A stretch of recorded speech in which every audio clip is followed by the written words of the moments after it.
A continuación hablaremos sobre los seguros y el nuevo Código Civil y Comercial. La realidad es que a partir del nuevo código se produjeron cambios fundamentales y básicos en toda nuestra normativa. Lo que vamos a hacer nosotros es analizar eso desde la perspectiva de quienes quizás la parte más vulnerable de nuestro derecho, como son justamente los consumidores. Para eso vamos a analizar el nuevo código y partiremos de el primer artículo, que es el artículo 1, donde se establecen algunas cuestiones que son muy importantes para analizar. El artículo 1 es fundamental, es redundante, es básico e innecesario. Tiene todo junto a la vez. ¿Por qué? ¿Qué nos establece el artículo 1? Que se aplicará al Código Civil y Comercial de la Nación, la Constitución Nacional y los tratados internacionales. La realidad es que eso es una obviedad, es obvio, es sencillo y es fácil de saber, pero el Código lo establece. ¿Y por qué lo establece? Y esto es porque justamente tiene una pauta docente, porque si ustedes recuerdan y ven demandas, ven contestaciones de demandas y muchas veces sentencias, van a ver que se basan normativamente en el Código Civil, en el Código Procesal, pero hay veces que no se basan en la Constitución Nacional y en los tratados internacionales. Entonces el nuevo Código Civil con pautas docentes nos dicen, señores, recuerden, al Código Civil se le aplica la Constitución Nacional y los tratados internacionales. ¿Y qué nos va a interesar a nosotros? De la Constitución Nacional, el artículo 42 y también el 75, inciso 22, para el tema de los tratados internacionales.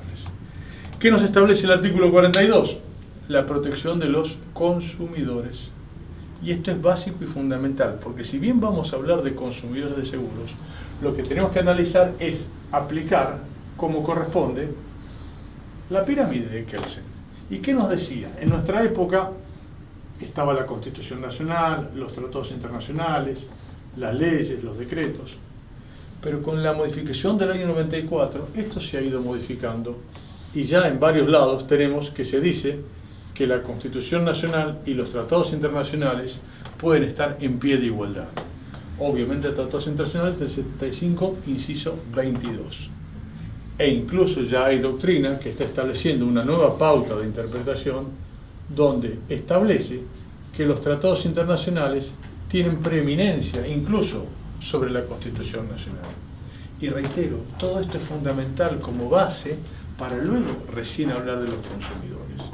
Y la cuestión es, ¿y cuál es la relación entre la Constitución Nacional y los tratados internacionales?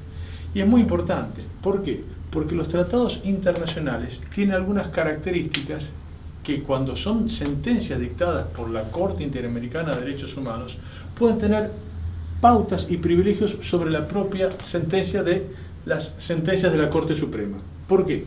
Porque los tratados internacionales son pautas básicas y que en muchos casos tienen características supralegales. Entonces, ¿qué va a significar? Si analizamos una sentencia de la Corte de Justicia, vamos a ver que su aplicación es únicamente para el caso concreto. En cambio, la Corte Interamericana de Derechos Humanos dice que sus sentencias tienen efecto erga omnes. Primera cuestión, donde le daría cierta preeminencia a los tratados internacionales. Luego de ello tenemos que analizar la cuestión de la declaración de inconstitucionalidad y la declaración de inconvencionalidad. Estas son pautas que han ido variando a lo largo del tiempo y normalmente en la facultad a todos nos enseñaron que el control de constitucionalidad es a pedido de parte. Pero esto ha ido cambiando con el tiempo y hoy ya tenemos fallos, por ejemplo el fallo 1000 de Pereira, que determina que la declaración de inconstitucionalidad también puede ser de oficio. Y eso es fundamental. ¿Por qué?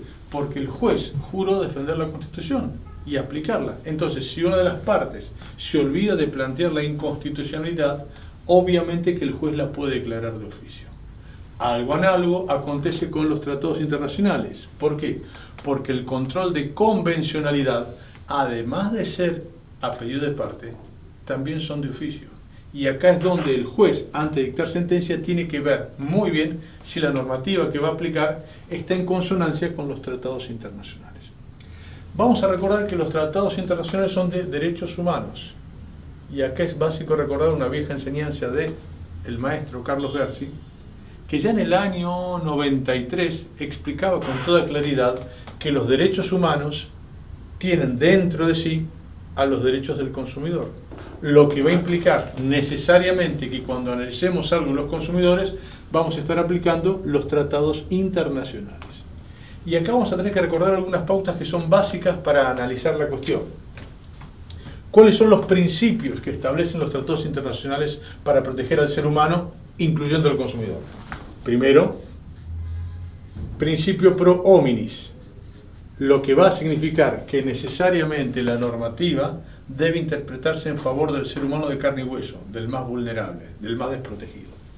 Segunda cuestión, que los tratados de derechos humanos son normas operativas. Recuerdan ustedes que normalmente se suele hablar de normas programáticas y normas operativas. Las programáticas son las que necesitan una ley, una norma que las reglamente. En cambio, la Corte Interamericana dice, todos los tratados internacionales son operativos. Eso significa que se aplican siempre. La tercera cuestión el tercer principio es la progresividad, que significa que toda normativa que se dicte tiene que ir en beneficio y en mejoramiento de la situación del ser humano. Y la cuarta, que es la más importante para analizar ahora nuestro Código Civil, es el principio de no regresión. ¿Qué significa esto? Que una vez que tenemos unos derechos, las normas que llegan con posterioridad no pueden perjudicarlos. Y esto va a ser muy importante para cuando analicemos el Código Civil. El Código Civil tiene cosas que son muy buenas y cosas que son malas. Y otras que son inconvencionales.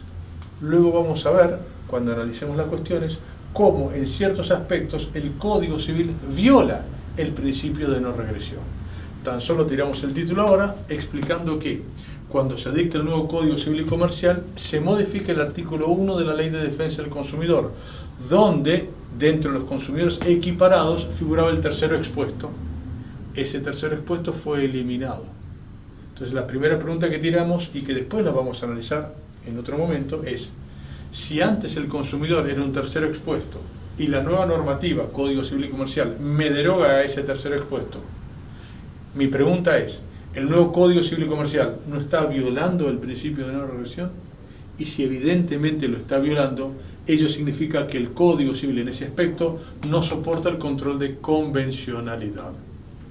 Entonces, esto es un poco las pautas principales que vamos a tener para analizar dónde estamos con los consumidores.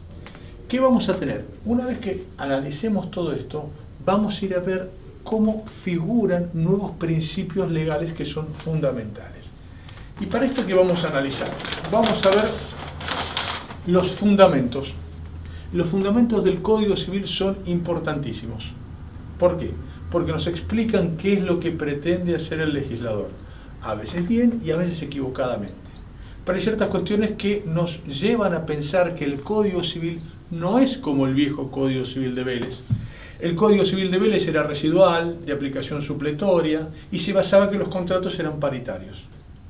En cambio, hoy, el nuevo Código Civil es un cambio de paradigma total y absoluto. El derecho que existía antes no existe ahora. Hoy tenemos lo que denominamos un Big Bang jurídico tremendo.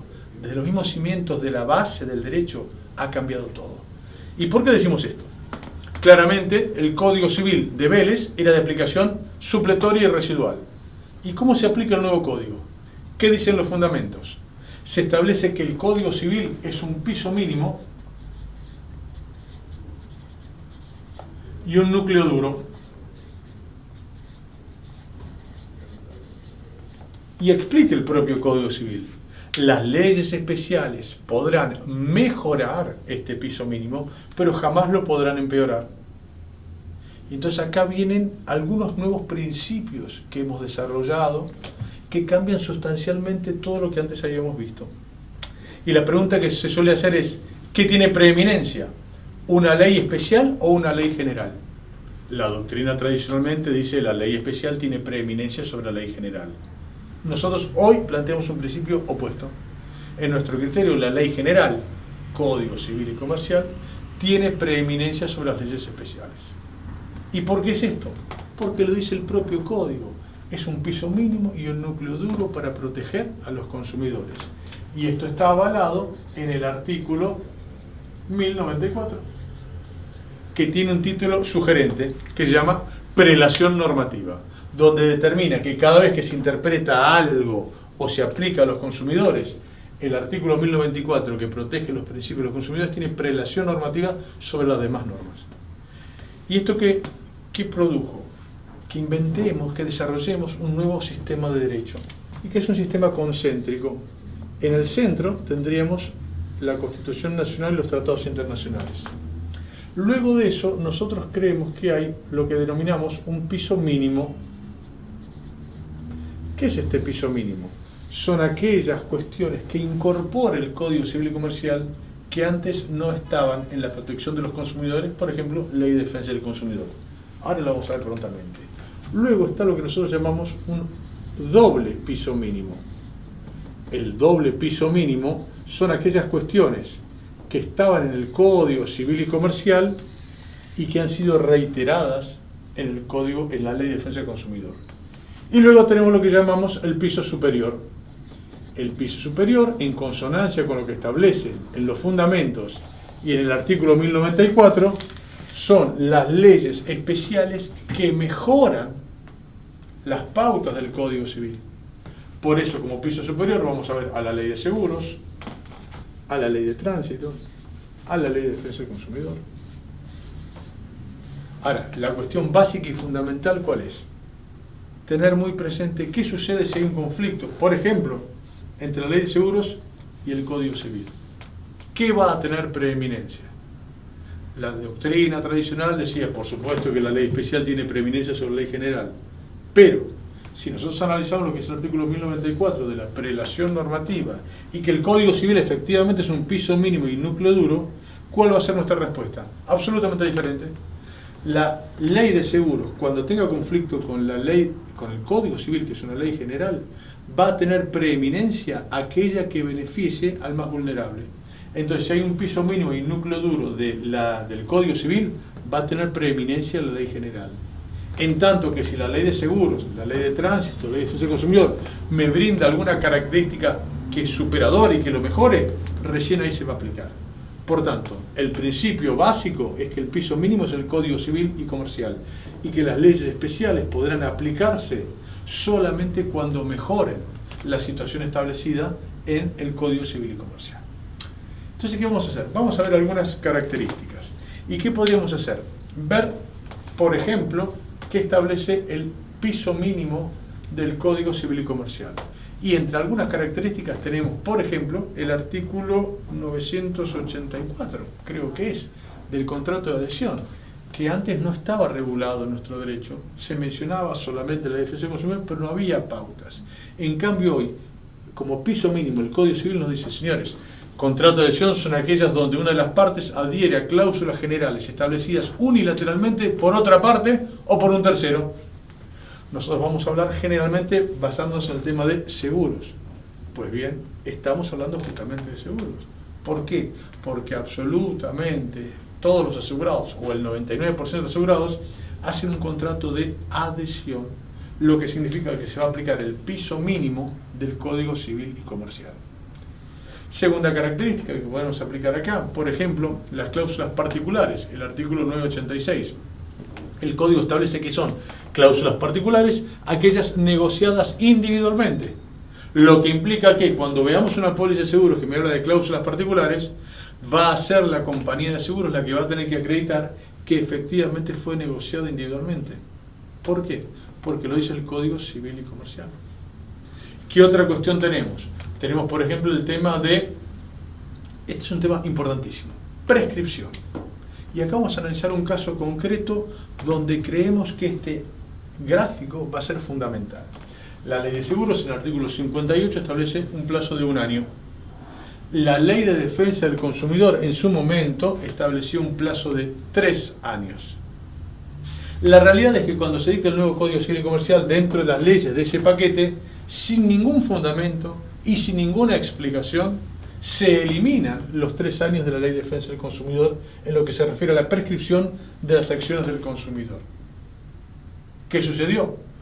La doctrina de seguros empezó a decir, señores, como ya no está más la Ley de Defensa del Consumidor, en el tema de seguros hemos vuelto a las fuentes. se va a aplicar el plazo de 1 año de prescripción. Nosotros tenemos un concepto diametralmente opuesto. ¿Por qué? Aplicando esto, ¿qué vamos a aplicar? El artículo 2560, que es el plazo genérico de prescripción. El artículo 2560 determina que el plazo de prescripción genérico del Código Civil es de 5 años. Nuestra pregunta es, si el piso mínimo es de 5 años, porque lo establece el Código Civil, y la ley especial establece 1 año, al haber conflicto, ¿cuál de las dos pautas debería aplicarse? En nuestro criterio, siendo coherentes con este sistema que establece la normativa, hoy la prescripción en los seguros tiene que ser de 5 años. Antes era de 3 con la defensa del consumidor, pero al eliminarse esto queda una disyuntiva de hierro. O se aplican 5 años del Código Civil o se aplica 1 año de la ley especial. Y aunque la ley especial establezca 1 año, acá volvemos a lo que estamos explicando. La preeminencia de la ley general, porque es un piso mínimo y núcleo duro. Y como la ley especial solamente puede mejorar al Código Civil, si el Código Civil establece un plazo mínimo de 5 años, la ley de seguro se aplicaría si me mejorara este plazo. Como me lo empeora y me lo baja 1 año, vamos a tener que en este caso en particular, es un caso concreto, donde se va a aplicar el piso mínimo del Código Civil. ¿Qué otras pautas tenemos de piso mínimo? Distintos artículos, por ejemplo, hoy ya se ha utilizado concretamente el artículo 1067, que es la teoría de los actos propios. Antes se aceptaba por parte de la doctrina, pero ahora ya está con normativa y este es un piso mínimo. Los actos propios es una cuestión básica para defender al consumidor. Otro, el artículo 1073, de los contratos conexos. Los contratos conexos son aquellos contratos individuales y autónomos que tienen una finalidad común preestablecida. Y esto se va a utilizar en muchísimos casos. Por ejemplo, para pensar en alguna cuestión por analogía, en el caso de un plan de ahorro previo, que usted va a comprar un auto, pero también le venden la financiación y también le venden un celular y también le venden un seguro. Esos son todos contratos conexos. Pues bien, esto se va a aplicar además del artículo 40 que tenemos en la Ley de Defensa del Consumidor. Otro artículo que tenemos que va a ser muy interesante es el 1109. El 1109 es un artículo revolucionario. ¿Por qué? Porque establece algo que es fundamental y tiene gran aplicación a los seguros. Se determina en los seguros que existe la prórroga de jurisdicción. Ergo, una persona asegurada que compra un seguro en Jujuy, si tiene un reclamo contra una compañía de seguros de Capital Federal, tiene que hacerse varios miles de kilómetros para llegar a Capital Federal para reclamar. ¿Qué dice el artículo 1109? Que aquellos contratos celebrados fuera de los establecimientos del proveedor, la cláusula de prórroga de jurisdicción es nula de nulidad absoluta. Y la realidad es que en casi el 100% de los casos, cualquier asegurado, cuando compra un seguro, no va a la compañía de seguros. Si lo compra un productor de seguros, el productor de seguros va a la casa del propio asegurado. Lo que significa que esto fue celebrado fuera del establecimiento de la compañía. Por tanto, la prórroga de jurisdicción hoy ya no existe y se va a tener que reclamar en el domicilio del propio asegurado. Otras cuestiones de piso mínimo, que son cuestiones novedosas incorporadas, tenemos una de las normas más importantes, y acá el Código Civil hizo algo muy bueno, que es el artículo 1118. El artículo 1118 es una norma revolucionaria en el mundo jurídico internacional. ¿Por qué? Establece que una cláusula negociada individualmente y aceptada expresamente sigue siendo abusiva en el caso que lo fuera. Por tanto, la aceptación del propio consumidor no convalida una cláusula abusiva. Antes, muchas veces se utilizaba el artículo 1197 del viejo código, que establecía lo pactado entre las partes deberán someterse como la ley misma. Hoy el 1118 dice absolutamente todo lo contrario. Por tanto, tenemos que aunque el consumidor haya aceptado una cláusula expresamente, el juez tiene todas las facultades pertinentes para determinar la ilegalidad de esa cláusula. Entonces, esto es lo que es el piso mínimo y núcleo duro. Luego tenemos el doble piso mínimo. El doble piso mínimo son aquellas cuestiones que ya estaban en la Ley de Defensa. Piso mínimo es Código Civil y Comercial más Ley de Defensa del Consumidor. Son aquellas cuestiones que ya estaban en la Ley de Defensa del Consumidor y que las reitera el Código Civil. Por ejemplo, mucha doctrina critica al Código que haya incorporado el tema de consumidores en el Código Civil. A mí me parece algo positivo. Es la aplicación del principio de redundancia. ¿Qué significa esto? Que si yo tengo un avión, esto es un ejemplo muy bueno de Hugo Sierri, que dice, si yo tengo un avión que necesita 2 motores y le aplico 4, evidentemente voy a estar mejor protegido. Pues bien, en el tema de consumidores se defiende con la Ley de Defensa del Consumidor y también con el Código Civil y Comercial. Por ejemplo, el artículo 1092, que establece el concepto de consumidor. El concepto de consumidor lo tenemos en el artículo 1092 del Código Civil y en el artículo 1 de la Ley de Defensa del Consumidor.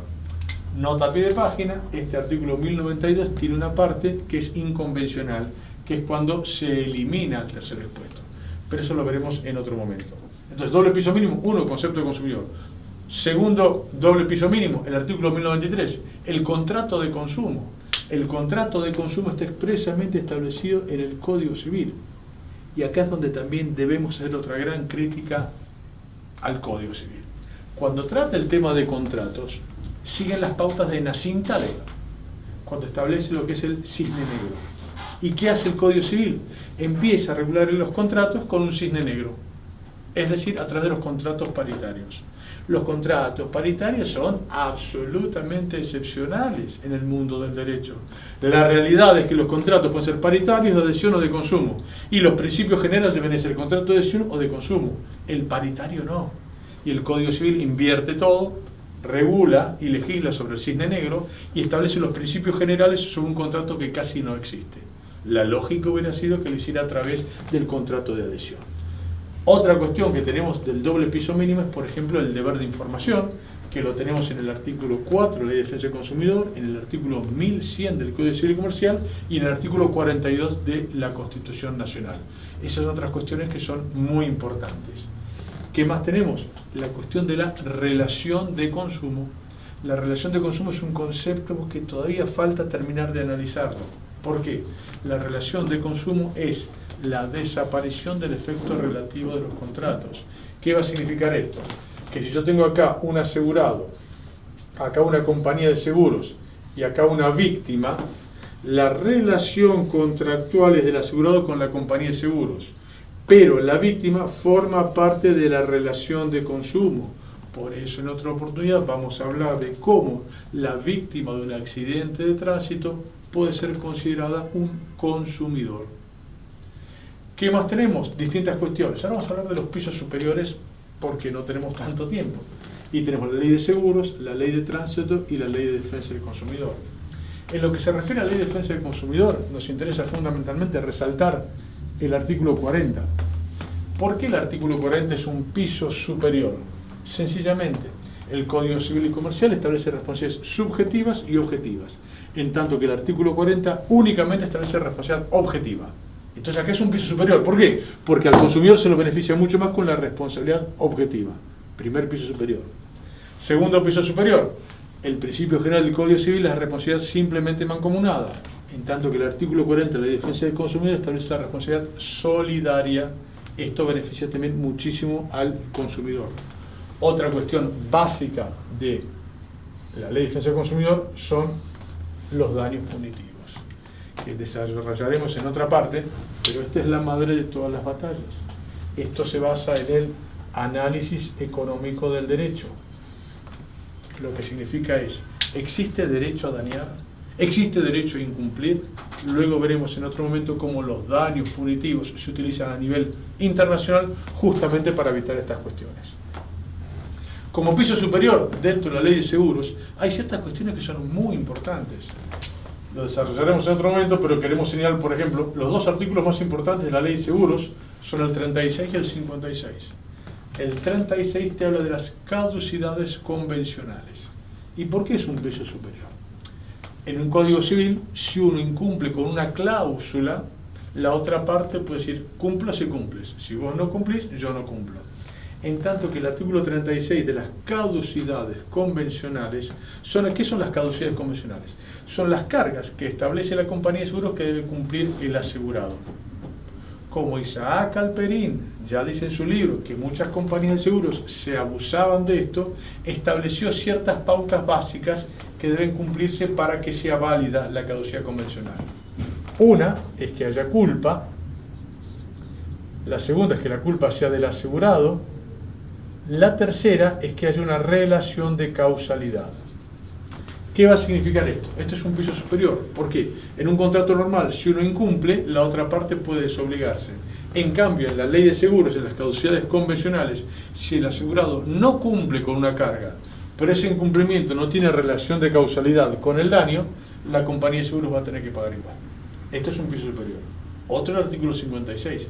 El artículo 56 establece que una vez que hace la denuncia el asegurado, la compañía tiene 30 días para expedirse o pedir información complementaria. Si no pide información complementaria y no se expide, el artículo 56 establece que hay una aceptación iure de iure de la compañía de seguros, en tanto que el Código Civil, el silencio, establece un principio de iuris tantum, artículo 979. Entonces, vemos que el silencio en los seguros es muy superior, es un piso superior que el del Código Civil. Y para ir cerrando, vamos a hablar de la ley de tránsito. La ley de tránsito cambia los conceptos que tenemos. ¿Por qué? La ley de tránsito, que es la ley 24.449, en el artículo 68, establece el seguro obligatorio. ¿Y este seguro obligatorio qué hace? Cambia el paradigma. ¿Por qué? Porque lo que se pretende acá con el seguro obligatorio es la protección de la víctima. Como consecuencia de ello, este artículo 68 es un piso superior. ¿Por qué? Porque hay ciertas cuestiones donde la compañía de seguros no va a poder eximirse de responsabilidad, como sí podría hacerlo en el Código Civil. Si uno incumple con algo, la compañía podría eximirse. En cambio, en la ley 24.449, artículo 68, está lo que se llama la obligación legal autónoma. ¿Qué es la obligación legal autónoma? Aquella obligación que tiene la compañía de seguros frente a la víctima de un accidente de tránsito. Por ejemplo, gastos de sanatorio. Y en los gastos de sanatorio que la compañía de seguros le tiene que pagar a la víctima, no existen causales de exhibición de responsabilidad, como sí existirían en el Código. En tanto, como esto lo que se pretende es la protección de la víctima, cuando la compañía tiene que pagarle al damnificado, no puedo poner ninguna cláusula de exhibición de responsabilidad. Y entonces, y ahora sí cerrando y sintetizando, vemos que el Código Civil es un piso mínimo y núcleo duro para proteger a los más vulnerables, que las leyes especiales podrán mejorar estas situaciones, pero nunca empeorarlas. Y en el caso que haya conflicto, necesariamente va a tener preeminencia, porque lo dice el artículo 1094, aquella normativa que más proteja al consumidor. Muchas gracias.